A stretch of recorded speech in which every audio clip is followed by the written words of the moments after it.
fertiliser. I'll take that off once I've finished doing the pruning, because it's done its business now. It's done what it needs to do for the tree, and that's a spring and summer fertiliser, not an autumn fertiliser. So I'll take that off at the end of the demonstration once I've finished doing this, and then it'll be ready for a light autumn feed. So again, with this tree, all it is going to be is layer from a parent tree. A little bit of dead branch there. So it's got a nice root flare at the base. The Nabari is starting to develop really well on this. The Nabari, for anybody that doesn't know, is the root mass at the base of the tree. So as you can see, from two small branches, this area here is swollen really nicely. Got a couple of nice roots come out this way and a nice one at the back there. So it's a nice little tree, this one, and again it's got some long extensions which need to be pruned back. This is what can happen. This is a good point in view. This branch under here has obviously been in the shade. It hasn't got enough sun. The branches on top have cut out the light, or it was probably facing against the fence or whatever. So that hasn't had enough light this year, so that is now dead. So that's going to have to come off. There we go. These little balls you can see on the surface, that is slow release pressure taking off some of the extensions. So that one, take it back to the first leaf there, same with that, and that one. This one is coming from right inside the crook of a branch, so that's going to have to come right off at the tip. That's come right from the inside of a V of a branch. Excuse me. So that will now allow this to become the leader there. This one is too dominant, that can come off. Same with this one here. I'll take it back to 2 leaves, and we've got a nice junction in there, so I may take that off in the spring, but just being a bit cautious at the moment, only taking off those things that aren't going to be any use for the tree. Right, so this one here, let's have a look inside. Right, so it's got a couple of branches on. Again, I'm going to come up about ½ an inch. There's 2 small leaves there. I'll cut above those so we can allow for the die back again. That gives me 3 options for next year for when they start to sprout out. This branch is coming from underneath the branch and right across another branch. So we'll take that out.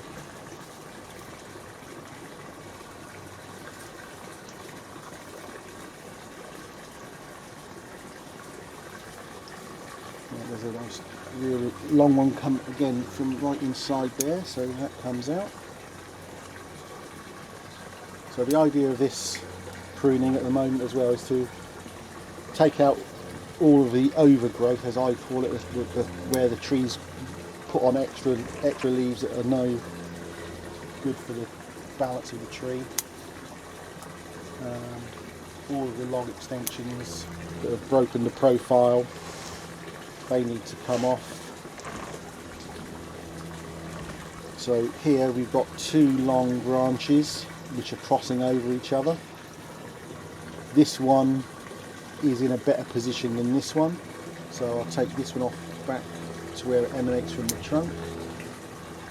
I'll leave, actually no, just take off those larger leaves. That'll do. Right, the more I look, the more I'm going to fiddle. So that's basically all I'm going to do today. So it's a nice sunny day today, so it's going to put a little bit more energy into the tree, and then we'll, in a couple of weeks' time, probably about a month's time perhaps from now, I'll start to put them in their winter.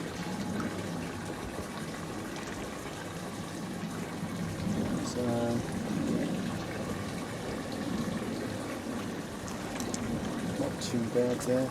So with maples, sometimes the best time to actually do the pruning is in the winter when the leaves have fallen off and all you can see is the bare skeleton of the tree. If I've got the time in the winter, I'll see if I can do a couple of videos to show that can come off as well, because we've got that one there that's going to take over.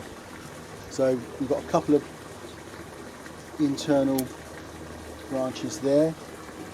So this tree normally doesn't have very much foliage mass inside the tree. I normally try to keep that quite sparse. So anything that's growing back inwards this way, I normally take off and try and get like a goblet shape almost. But again, as I say, it's getting towards the end of the season, and I want to give this as much time to get energy into its leaves as it can, just to give it a last little boost for the winter. So I'm not going to take masses and masses off of this tree.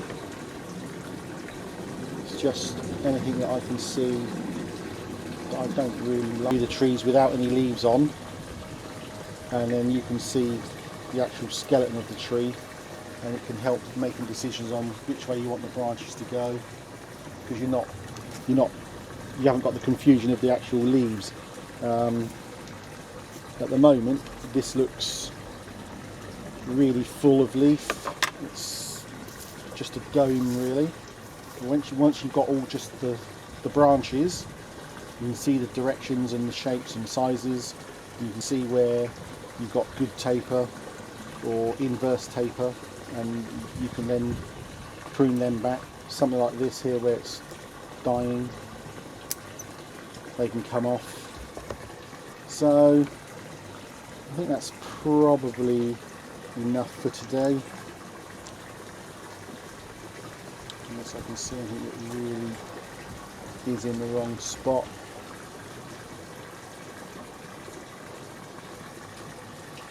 No, so I think I'll leave that as it is for now, to protection.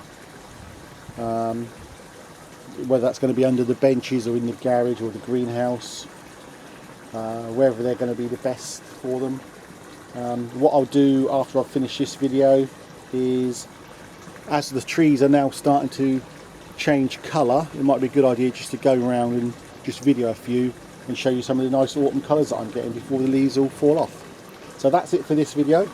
The next one should be on the autumn colours of the garden. Thanks for watching.